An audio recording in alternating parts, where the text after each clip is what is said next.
Hi there, I'm Luminous Star. Welcome to the channel. Everyone who are current subscribers, you already know you are my stars. Thank you for your subscription. Thank you for motivating me to keep the channel active. All of my stars who share their stories, kudos to you, bravo, because not only do you inspire me, you also inspire the entire planet who resonates with your story. When you share your stories, you never know who you are inspiring and motivating to thrive forward, like yourself. Well, I'm here to tell you that you motivate and inspire me to thrive forward. So keep that up. Much love to my stars. Thank you everyone for your time. And having said all that, today's video is 3 secrets that the narcissist does not want you to know. Everyone who's joining us for the first time, welcome to the Luminous Star channel. Why don't you join the Star family by hitting that subscription button below. Please like and share today's video.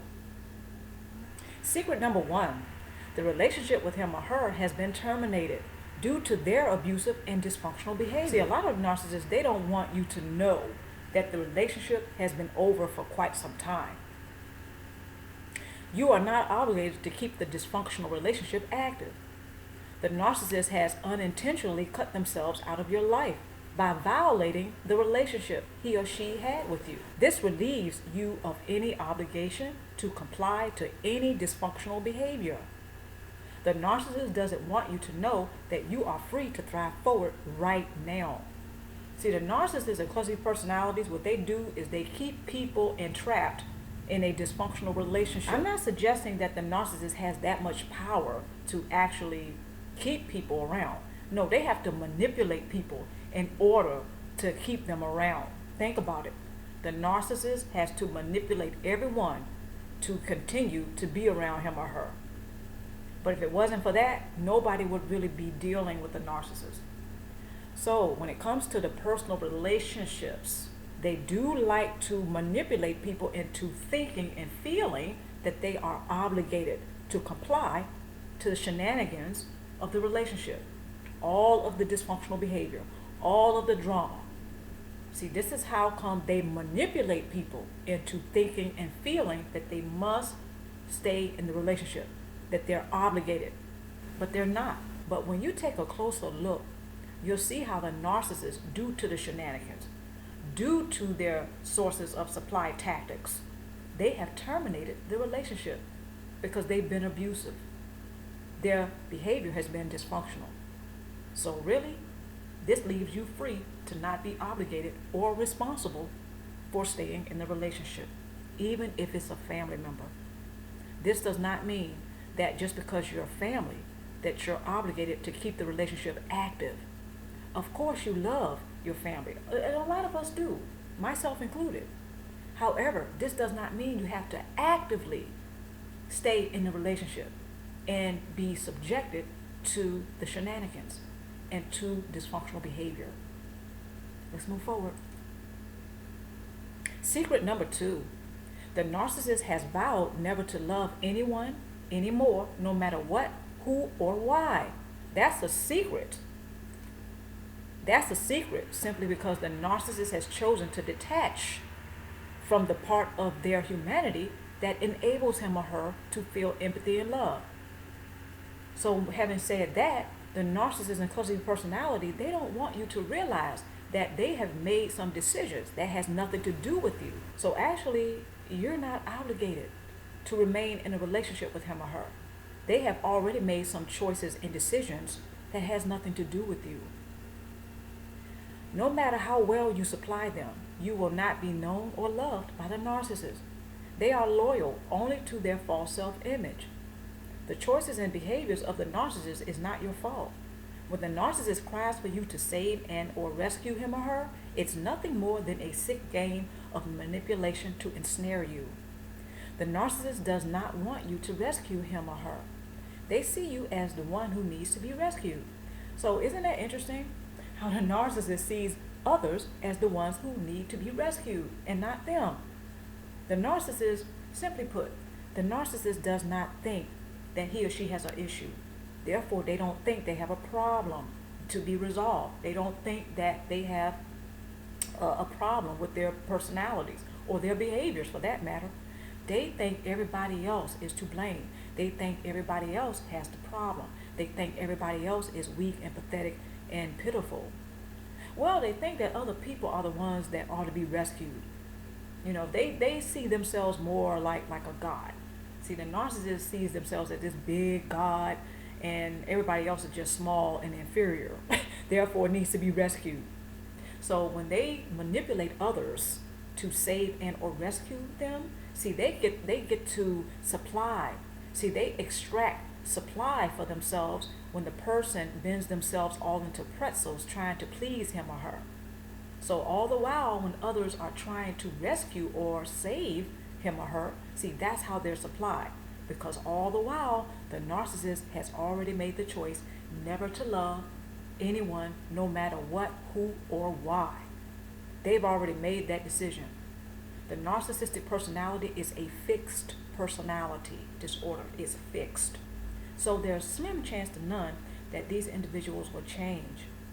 So again, while others bend themselves up in a pretzel, jump through fiery hoops, trying to please him or her, all the while the narcissist is laughing inside because he or she knows, well, it's great that they're doing all this for me, but I'm not going to love no matter what. So the energies that others place into the relationship with a narcissist, hate to put it this way, but it's all for naught. Because the narcissist has already vowed not to love, they have detached from that part of themselves that does not feel empathy. Narcissistic personality is a fixed personality disorder. There is no change in them. It doesn't even matter how long one goes no contact and may see this person again. Some of you have already experienced that, whereas you haven't seen this person in a lifetime. You haven't seen the narcissist in a lifetime. However, when you see them again, they're up to their old tricks. Nothing has changed for them. And maybe it's been a lifetime since you've seen the person. And they are exactly the same, and not really in a good way. I like to go ahead and suggest, especially to my stars, not to waste time trying to figure the narcissist out and why they do what they do and what's the motive behind their actions and shenanigans and all of the other dysfunctional relationships that we all know that they're notorious for. Don't waste your time, your money, or your energy. He or she more than likely will never change. No one can change anyone who does not want to change, and no one can reach those who do not wish to be reached. Thrive forward. And on that note, let's go on to secret number 3. The narcissist has been acting from the beginning of the relationship and is frozen in time. Another way of paraphrasing frozen in time is to simply put that they live in the past. Lots of narcissists and custody personalities, they live in the past because they are too busy reenacting their childhood trauma, if they had childhood trauma, or their painful, unresolved past. They are not engaged in the current relationship with you or anyone else. Everyone to the narcissist is like a game piece on a game board to be maneuvered at his or her will. So they're not even engaged presently in any of their relationships. It's amazing how the narcissist and the personality, they're able to draw people in. They're able to have a lot of relationships, but those relationships tend to be very dysfunctional. They have to have a lot of people around them so they can continue to feed the false self-image. All the while, the narcissist is reenacting. So right from the beginning of each and every relationship that a narcissist starts and has, they're fake, they're phony, they've been acting, they're not genuine because they're too busy stuck in the past. They are actually frozen in time. Narcissists use their primary relationships to act out their unresolved past painful issues. There are some narcissists who have had childhood trauma, which they deny is an issue. However, they use the primary relationships as platforms to reenact their unresolved trauma. Others who are emotionally invested in a dysfunctional relationship with a narcissist usually have no idea that he or she is being emotionally bullied into playing a dysfunctional role and a make-believe character of a person that the narcissist has vowed revenge. Well, hopefully the latter part of this last point will raise not only some flags, red flags, but some eyebrows. Okay, because this right here is something that I paid attention to and I noticed quite some time ago. I'm going to go ahead and say about maybe 5 years ago, I knew someone with a cluster B personality. And I noticed a particular behavior pattern. One of the things that I noticed was that she would manipulate other people emotionally into playing a dysfunctional role. The person that she had the problem with had nothing to do with the person that she currently had a relationship with. That person was filling in for a person that she had an issue with. I don't know about you, but I think that's underhanded and dirty, to emotionally manipulate other people into playing a character of a person that the narcissist had a issue with from their past and has vowed revenge. Think of anybody right now that you're in a relationship with. Imagine if they were mad at somebody else in their past. And this goes beyond them just taking it out on you. No, every time you turn around, they will say something or do something, and you will swear up and down that they think that you are someone else from their past.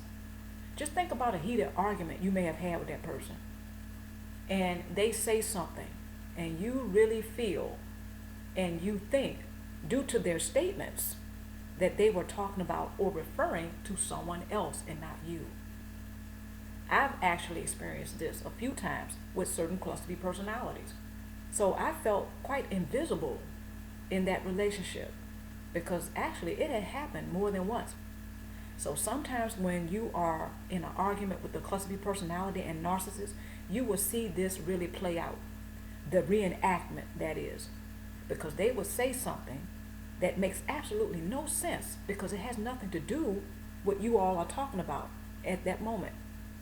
And some narcissists in the cluster B personality will accidentally call out the other person's name. Someone that, again, they have vowed to take revenge out on. And they have emotionally bullied you and manipulated you to play a dysfunctional role and a make-believe character of a person from their past that they have vowed to take revenge out on.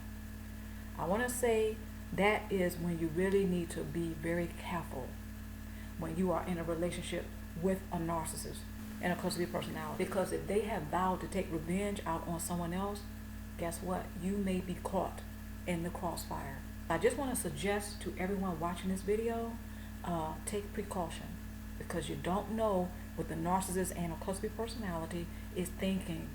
And if they have that much rage, if they have that much anger, if they are very upset with someone else from their past, you don't know when they're going to just snap. Okay, I'm not saying this to scare anyone. I'm just saying, okay, that you never know when that moment will happen. You never know when the cluster B personality may take something out on you, but then they're taking it way too far. A lot of us have already experienced the narcissistic rages. Okay, so take precaution. Tool number 1. Create a constructive and safe outlet for yourself in order to process what you have experienced in the dysfunctional relationship with a narcissist. You need a constructive outlet. Think about everything you've gone through in the relationship with a narcissist. It's a dysfunctional relationship, or it was a dysfunctional relationship. Think about all of the shenanigans. Think about all of the tactics for self-supply. Think about how you felt. Think about all the things that you went through due to his or her dysfunctional behavior. All of the trouble you may have gotten in. In other words, the narcissist started something, but you felt like you ended up paying for it. Think about all those times. You need an outlet, okay? Because you felt some kind of way about that. Because you're human. The reason why I know that is because you're human and I'm human. Okay, so you may want to think about all of the things that you've gone through. Don't think about it to be stuck there, just to be sad and then fall into a deep, deep depression. No, Think about it to motivate you to continue to thrive forward. You need a constructive outlet in order to express yourself. You've experienced quite an ordeal. You need a constructive outlet to process all of that and to express it and then release it in order to continue to thrive forward. Second tool, just continue to be available to the narcissist. You owe them nothing. Now that one is self-explanatory. So let's move on to tool number 3. Make your life, healing, and thriving major priorities. This is the best way to love others, not just yourself. So one great way to love others is to love yourself. If you don't take care of yourself, and I know a lot of us have heard this, if you don't take care of yourself, you're not going to be able to take care of anyone else. You're not going to be around in order to have great relationships, yet alone a great life. Okay, so take care of yourself. You've been through enough. Okay, so make your life, healing, and thriving major priorities. And even if you have little ones, wouldn't you want them to see you at your best? Of course.